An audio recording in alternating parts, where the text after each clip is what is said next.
Virat Kohli versus KN Williamson ఎవరు గొప్ప test క్రికెటరో ఈ రోజు వీడియోలో తెలుసుకుందాం.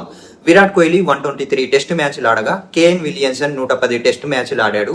విరాట్ కోహ్లీ 9230 పరుగులు చేయగా కేఎన్ విలియమ్సన్ 9515 పరుగులు చేశాడు. కాబట్టి ఈ పాయింట్ కేఎన్ మామదే. విరాట్ 30 సెంచరీలు సాధించగా కేఎన్ విలియమ్సన్ 33 సెంచరీలు చేశాడు. విరాట్ టెస్ట్ బ్యాటింగ్ యావరేజ్ 46 కాగా Kane Williamson average 54. Virat Kohli టెస్టుల్లో 7 డబుల్ సెంచరీలు నమోదు చేయగా కేన్ విలియమ్సన్ 6 డబుల్ సెంచరీలు అయితే నమోదు చేసుకున్నాడు.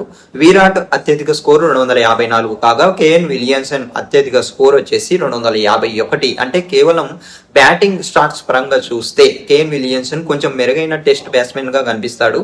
కానీ కెప్టెన్సీ మరియు జట్టుపై ప్రభావం ఇన్ఫాక్ట్ విషయానికి వస్తే విరాట్ కోహ్లీ చాలా ముందుంటాడు.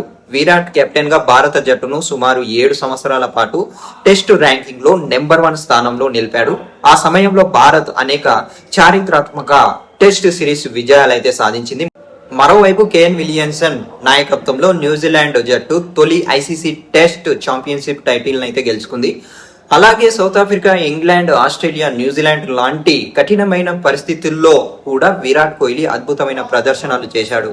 అందుకే ఓవరాల్ గా బ్యాటింగ్ స్టంట్స్ లో కేఎన్ విలియమ్సన్ కాస్త ముందున్న batting plus captaincy plus in fact అన్ని కలిపి చూస్తే విరాట్ కోహ్లీని కేన్ విలియమ్సన్ కంటే గ్రేట్ టెస్ట్ క్రికెటర్ గా చాలా మంది ఫ్యాన్స్ అయితే భావిస్తారు. అయితే దీని గురించి మీరేమనుకుంటున్నారో కింద కామెంట్ చేసి చెప్పండి.